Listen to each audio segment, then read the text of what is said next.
Hey guys, Heather Hooker here with the Fit Mom Tribe. My mission, my goal is to help you become spiritually, physically, and financially fit. That's the goal of this page. Today I want to talk for 2 minutes, I'm timing myself, on 4 different ways to fast. So I know this is an unpopular topic this time of the year. It's more about overindulging, eating too much. The norm during this time, this season, is to eat more food than you need, to eat in abundance. But we're not normal, right? So I'm going to talk about fasting. I'm going to tell you 4 different ways to fast. So why should you fast? Basically, as a society, we eat too much. That is pretty obvious. That's why our clothes are tight, and that's why, weight gain is, one of the causes of really the most popular reasons that we die, which is heart disease. So we eat too much as a society.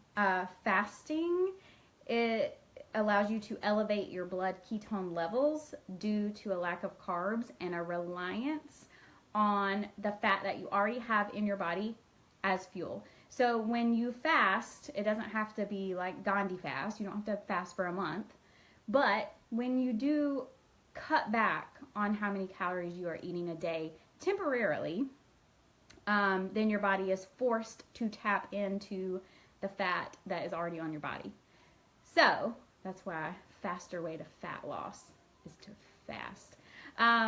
The benefits of fasting go back even to like biblical times. A lot of people do a fast for spiritual reasons because it helps you spiritually with your mental clarity. But it's also fat loss and muscle preservation. So those are the 2 main reasons that we're going to talk about today. So I'm going to tell you 4 different ways quickly, and then I'm hopping off. So number one way to fast, and I have a visual because you guys know I love to write things out. So number 1 is to do a normal breakfast at your normal time. For lunch, you can just have a coffee or like a bone broth for lunch, and then a normal dinner. So that is a fast of between 10 and 12 hours. That's a pretty easy way to cut back on your total caloric intake for the day. If you have a big breakfast and a big dinner, you don't necessarily need a big lunch as well. Number 2 is, and this one is really popular. This one's called intermittent fasting. It's getting a lot of buzz lately. I think it's going to get more buzz in the new year. But intermittent fasting is where you do time restrictions. Now, something that I've heard forever is, don't eat past 7, don't eat past 8, because if you cut it off, then you'll lose weight. Well, you're not necessarily losing weight because you don't eat after a certain time. You're losing weight because you're eating less calories because you're not snacking at night. But what this is it has a beginning time and an ending time. So say you are going to start eating solid food, real meals, every day at 1 o'clock. And then at 8 o'clock at night, you're going to eat your dinner and then you're done for the day. What that allows your body to do is it gives your body all of the other hours, until 1 o'clock the next day to tap into those fat stores. What you want your body to do is use up all of the fuel that you're eating and then be forced to tap into that extra fat store. So that's called time restriction. That's number 2. Number 3 is every other day. So say on a normal day, your calorie goal is 2,000 calories. So you would eat 2,000 calories today. Tomorrow, you're going to stick to between 500 and 1,000. So tomorrow you're going to do 500 to 1,000. And then the next day you're going to go back to 2,000. You can alternate that for as long as you want, every other day. And then the 4th one that I'm going to talk about today is called a fat fast.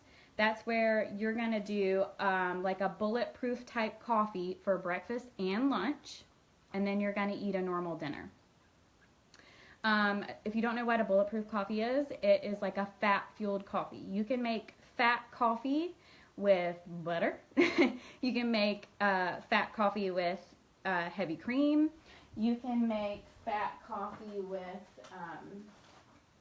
MCT oil, which I have. And then you can also make a fat coffee with these. And this is my favorite. So this is our keto cream.